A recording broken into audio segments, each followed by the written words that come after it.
తెలంగాణ కీర్తి శిఖరం కేసీఆర్ సారు. తెలంగాణ రాజకీయాలల్లో తిరుగులేని వ్యక్తిగా కేసీఆర్ సారు ఎట్లా అవతరించాడు. కేసీఆర్గా సుపరిచితమైన కల్వకుంట్ల చంద్రశేఖరరావు రాష్ట్ర రాజకీయాల మీద తనదైన ముద్రను ఎట్లా వేయగలిగింది. తెలంగాణ జాతి బిడ్డగా కేసీఆర్ సారు ఎట్లా అవతరించాడు. మామూలు కార్యకర్త నుండి బీఆర్ఎస్ పార్టీ అధ్యక్షుడిగా తెలంగాణకు తొలి ముఖ్యమంత్రిగా ఎదిగిన ఆయన ప్రయాణంలో ఆయన ఎదుర్కొన్నటువంటి ఒడిదుడుకులు ఏంటి, ఎన్నో అడ్డంకులను దాటుకొని ఈ స్థాయిలో ఉండడానికి కేసీఆర్ సారు బలాలు బలహీనతలు ఏంటియో బర్నింగ్ టాపిక్ విత్ రాయమల్లు అనే మన ఛానల్లో ఈ వార్తను పురాగా తెలుసుకోబోతున్నాం.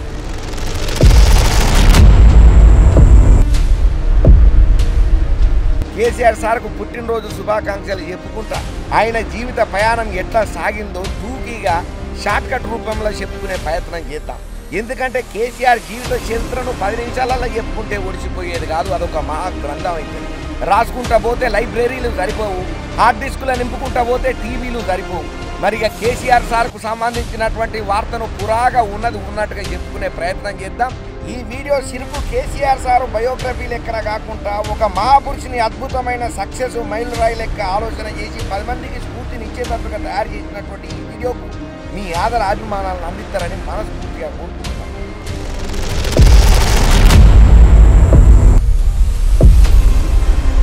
కేసీఆర్ కె చంద్రశేఖరరావు సారు తెలంగాణ తొలి ముఖ్యమంత్రి అయిన కేసీఆర్ సారు 1954 ఫిబ్రవరి 17న మెదక్ జిల్లాలో ఉన్నటువంటి చింతమడక ఊళ్ళే రాఘవరావు వెంకటమ్మ దంపతులకు పుట్టిండయ్యా. ఉస్మానియా యూనివర్సిటీలో ఎంఏ తెలుగు లిటరేచర్గా చదివినటువంటి కేసీఆర్ సారు విద్యార్థి దశ నుంచే రాజకీయాలలో చురుగ్గా పాల్గొనేటోడు.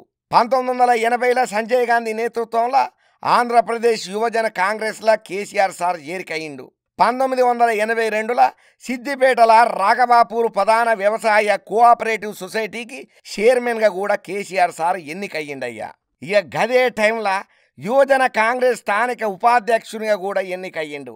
ఇక ఆ తర్వాత కాంగ్రెస్ పార్టీకి గుడ్ బై చెప్పి అన్నగారు స్థాపించినటువంటి తెలుగుదేశం పార్టీల 1983లో కేసీఆర్ సార్ చేరికయ్యిండు. గదే సంవత్సరంలో ఎన్నికలలో తన గురువైనటువంటి అనంతుల మదన్ మోహన్ చేతిల 877 ఓట్ల తేడాతోని ఓడిపోయిండు. ఇక ఆ తర్వాత 1985లో తెలుగుదేశం పార్టీ తరఫున సిద్దిపేట నియోజకవర్గంలో కాంగ్రెస్ అభ్యర్థి టి మహేందర్ రెడ్డిని ఓడించి తొలిసారి ఎమ్మెల్యేగా గెలిచి అసెంబ్లీలో అడుగుపెట్టిండు మన కేసీఆర్ సారు.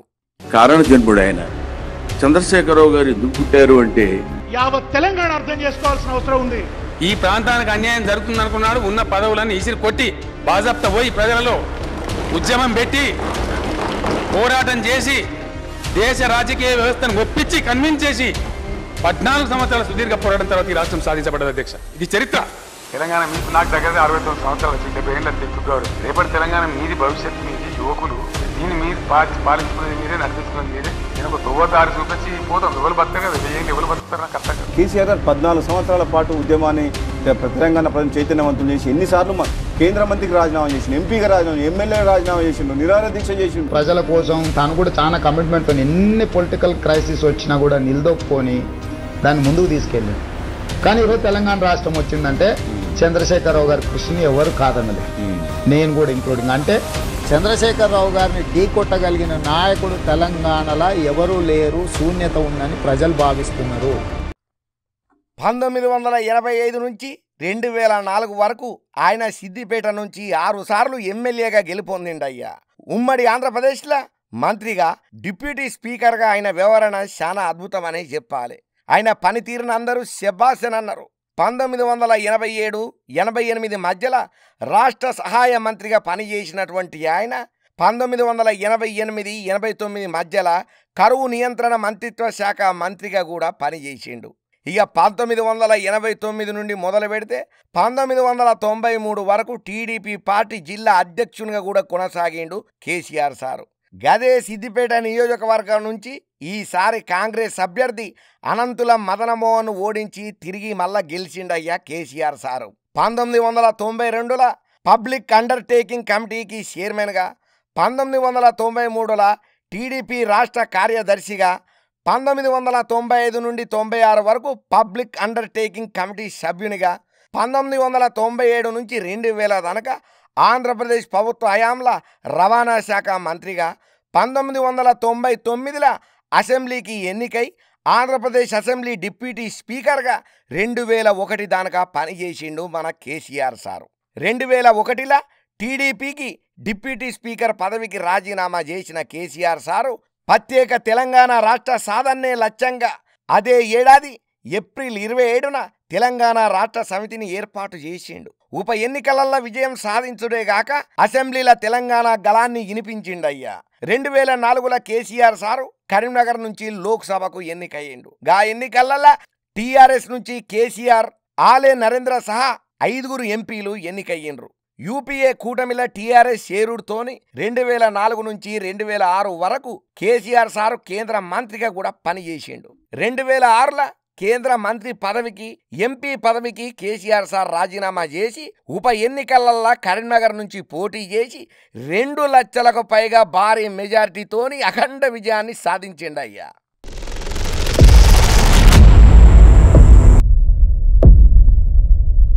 2008లో టీఆర్ఎస్ నాయకులంతా తమ పదవులకు రాజీనామాలు చేసిళ్ళు.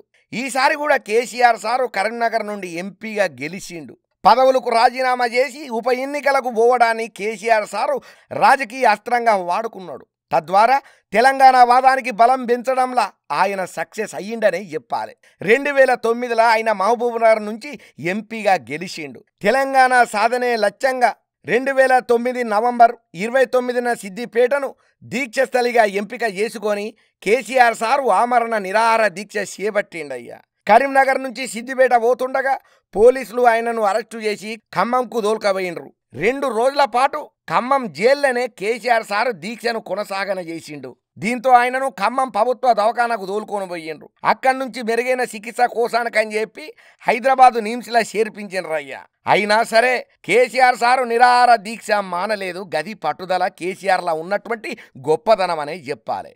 ఒక పనిని తలవేడితే మధ్యలో వదిలేసుడు కేసీఆర్ సార్కు తెలవని విద్య.